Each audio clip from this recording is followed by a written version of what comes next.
Welcome to the Music Business Insights Podcast. I'm your host, Orlando Alvarez, and if you're desperate to break into the music business and want to hear tips and advices from insiders, this podcast is for you.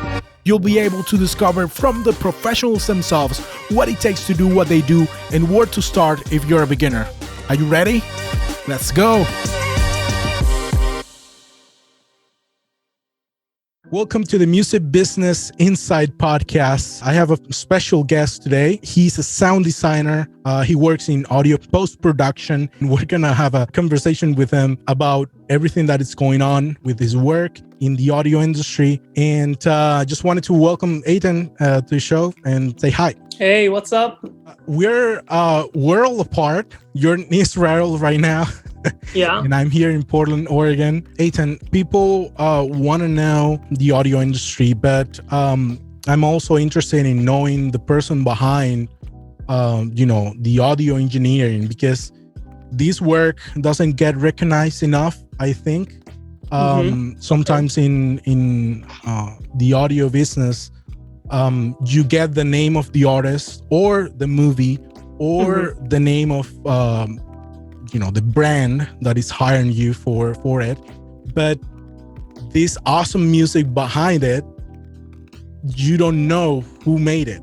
You don't know who made that happen. And for me, it's interesting to just connect with people who work that side of audio, because that's an amazing world. So what are your thoughts on that? So first of all, what I'm doing is the post-production. So in a movie, you have, when you see a video, you have the soundtrack is made of four elements. So you have the dialogue, you have the sound effects. In the sound effects, you have ambiances, follies, sound effects, etc.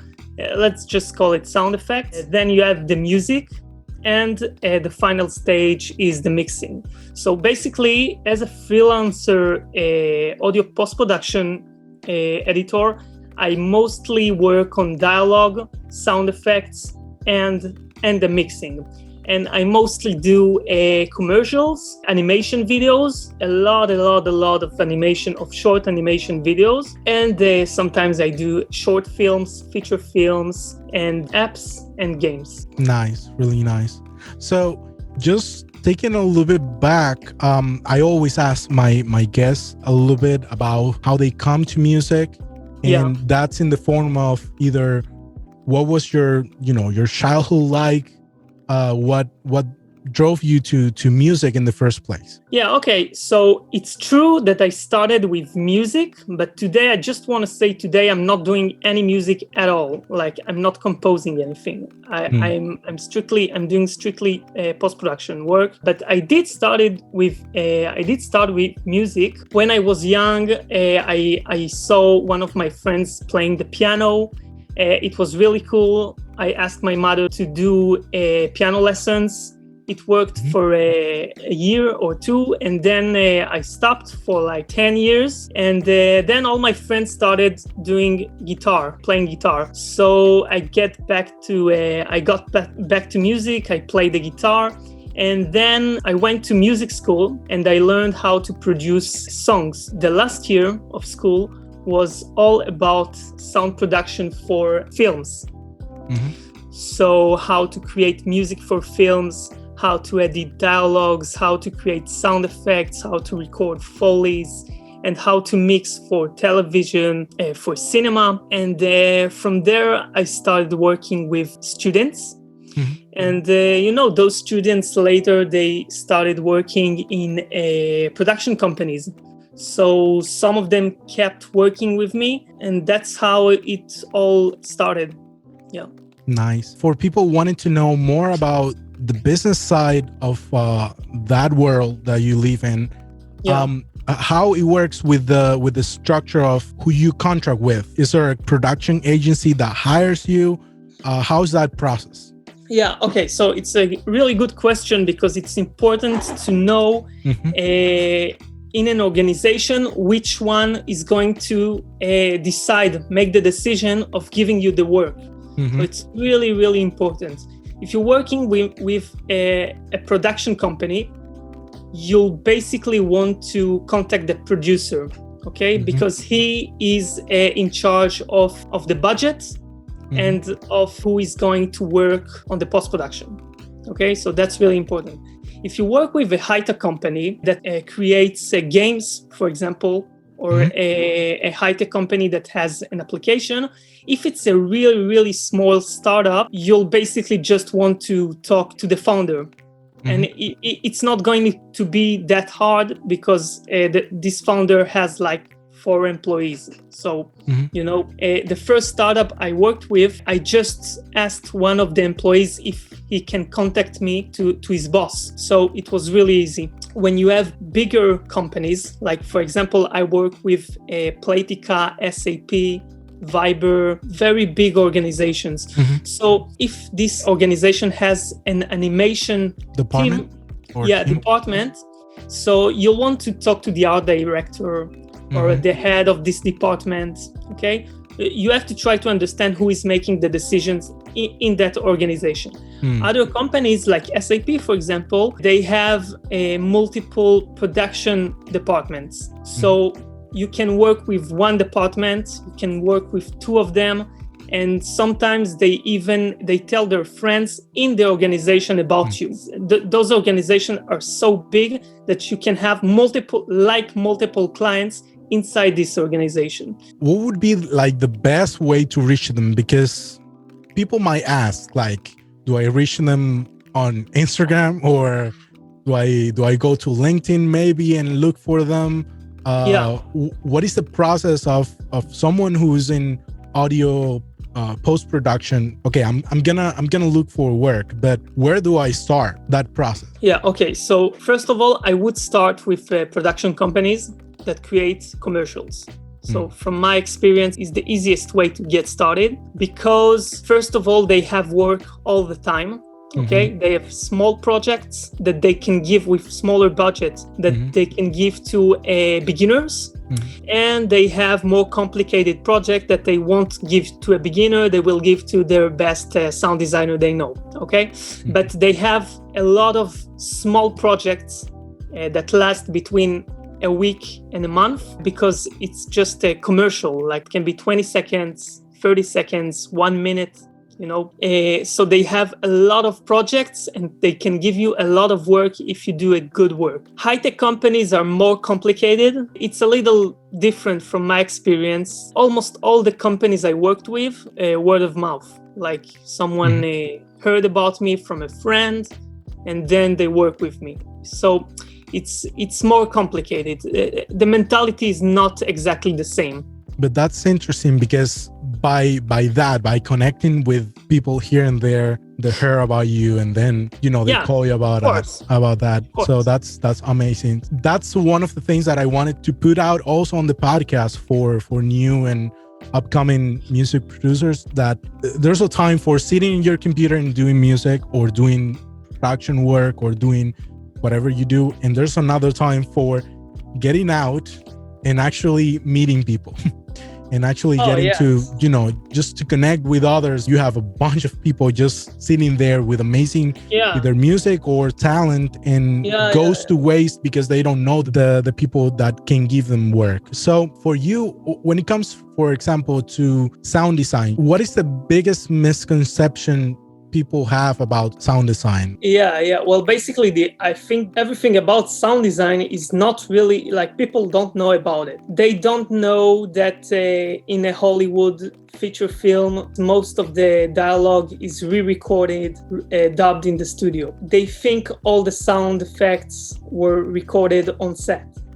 Which is completely, like, this never happens. They think that I even think in nature films, like the lion eating the gnu, like you don't really hear, like there is no one with boom there. Boom microphone there, So like everything, like almost everything you hear in a feature or commercial was re-recorded in the studio. You talk about also audio, especially for voiceovers or just vocals within your work. What is the key, the top tips for working with vocals in this type of production? Well, it's really about keeping it simple, I think.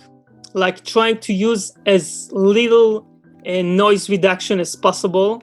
You have to, because if you're working on a commercial, like no one wants to hear any noise at all. Like it's anything that is distracting. So, yeah, it has to be like super neat.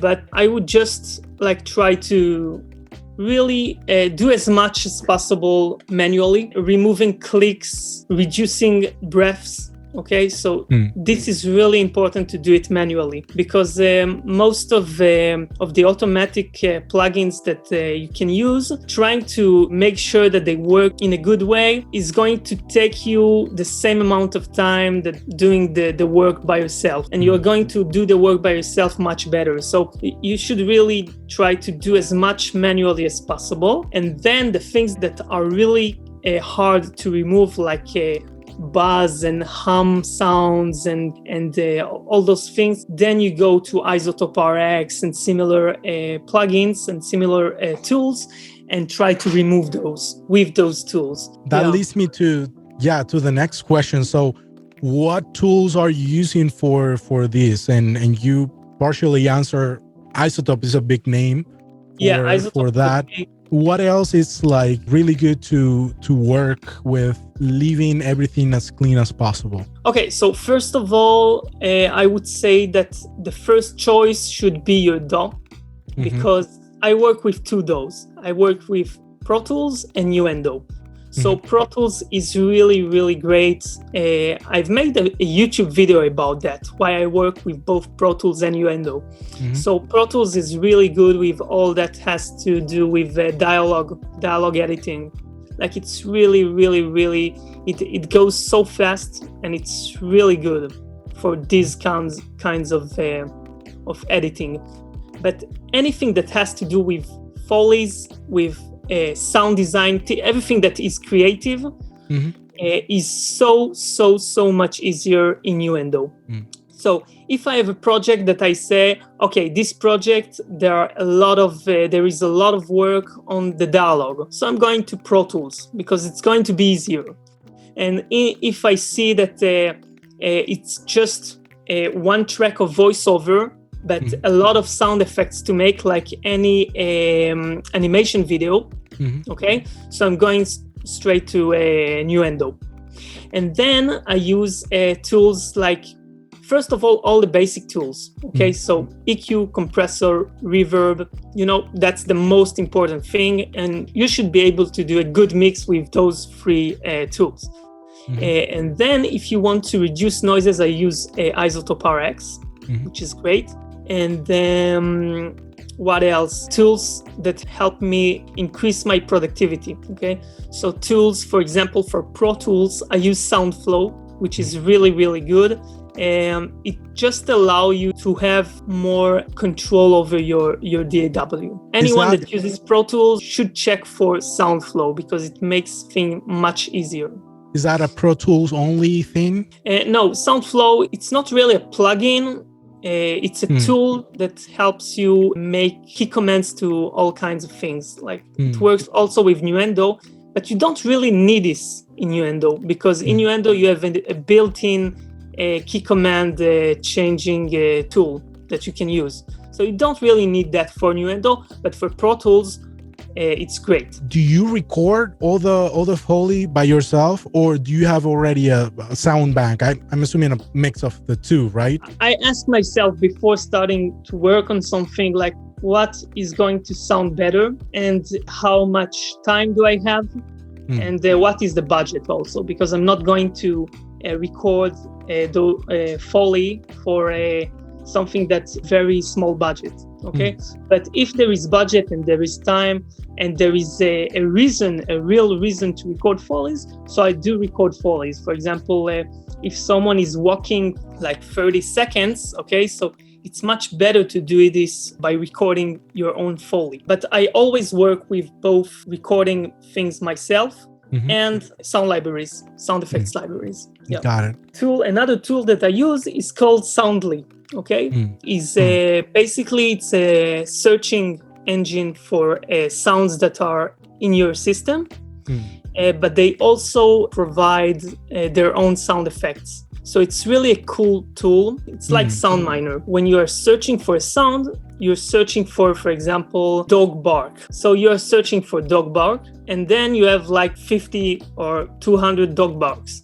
And then you just go, this is good, this is better, this is not good. And then you can put a few samples one on top of the other, and you just try. If you find the right sample from there, it's quite easy to make it work. What was your first paid job ever in audio post-production? The first time I worked on a film, on a short film, it was I worked for free for 2 students.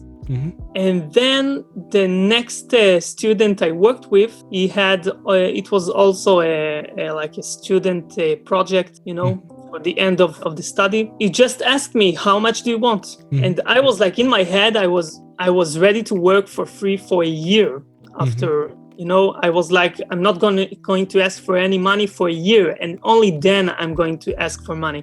But he asked, how much do you want? So I just said a number. He said, okay. That was the first time I get paid for That's nice. And for this kind of work. The thing I find really valuable about that is that your mindset was, I'm going to work for free for this amount of time because I know that's gonna get me somewhere as well. And that mindset, it's something that it's sometimes lacking in music business, especially for people starting out. This is a great example of that. Sometimes it happens really fast. Sometimes you need to work a little bit. Sometimes you work for free and you end up, even with that same person, working paid, you know? People undervalue working for free, and I get it. I totally get it. But at the same time, you need to know where you are, get to that pay work, just set up your rates. And that takes me to another question. So in this world, and I know it works different ways because different companies has different budgets and all that. Do you have like a rate for yourself, or how that works with your work with different agencies? A lot of agencies will ask you to work hourly. Okay. So it really depends on what is the kind of work, how they work. Okay. So if you have a company that sends you work and then you give back the mix, they send you small revisions, you give back the mix, and then they have to change a little bit the video, and then they send you back.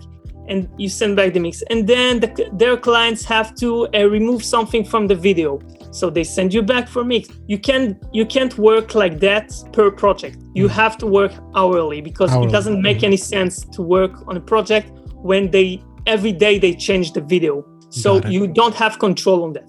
But most of the production companies, small production companies or even big, they finish the project, it's all done, and then they give it to you and they just do the mix and send it over, and that's it. With those companies, I always work per project. So it's really important, because you can get paid per project much better than you would be paid hourly. Getting paid hourly is generally a really bad idea if you're a freelancer. It doesn't make any sense to charge, for example, $1,000 hourly. It does make sense to give certain value for $1,000. And this value, it could take you an hour to do it, or 2 hours maybe, but it could take that time. And by the end of that time, your client, he receives something. He receives, you could almost say, a product, because you created something. Okay, so this product you can charge much higher than you would charge hourly. Okay, I see people that, I ask them, how much did you took for the mix of this commercial? And they say, well, it took me 2 hours. I charge X per hour, so I charge them for 2 hours. And it's like, dude, it's so low for the value you gave. Okay, so it's really important. They come to you because they know you're professional enough for this kind of commercial. So it doesn't make sense to charge hourly. Yeah, setting up your rates right, it's a whole nother subject. This whole situation with the virus, are you guys still working mostly online? Look, I'll tell you the truth. Most of the work is done remotely. Okay, people come to my studio only when they have to record a narration in the recording booth. Okay, so unless they have to record something, they don't come here. Sometimes they come to hear the final mix in like major projects, but most of the time I just send the mix and that's it. So it doesn't really change that. It didn't really change that much for me. But basically, it's the same. I come here to the studio.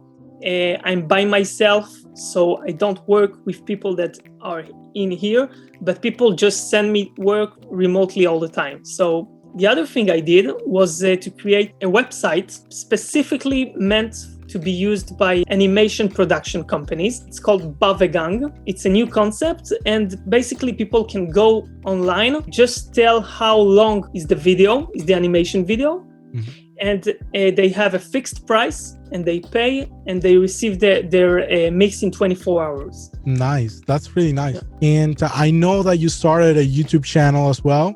Yeah. And just wanted to talk really quick about that. What's the name of the channel? Are you gonna be touching on that YouTube channel? So I actually have two YouTube channels. Okay, one is really new.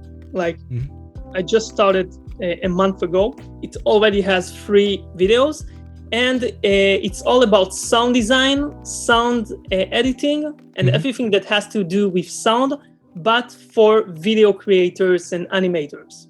Nice. Okay, so this is the Bavegang concept, and I have my own YouTube channel that is all about sound design, but for sound designers. So it's much more specific, much more high level of sound design. Yeah. So how to create an explosion sound effect, how to create UI sounds for video games, what tools you can use to speed up your workflow, how to create a sound effects library. Nice. I'm really interested on that one. I definitely gonna watch it. I know cool. I'm subscribed to probably one of them, and I think it's really cool. I think it's an amazing world, and that you're doing that and sharing that knowledge. It's really great because there's need for that as well. And cool. Again, Eytan, has been an amazing pleasure talking to you. And I mean, there's 1,000 other things, 1,000 other questions. Sure. I want to ask, but I know time restrictions, but we need to do this again for sure, and maybe do another chapter on more specific subjects. I think we cover great things today. Yeah, really valuable information. Thank you for connecting. My pleasure. Thank you for your time, and thanks to everyone listening as well. If you're new to the podcast, please subscribe, and I'm gonna leave all the links for Eytan as well, for his YouTube channel. True honor and pleasure to connect with you. Appreciate the time. Thank you.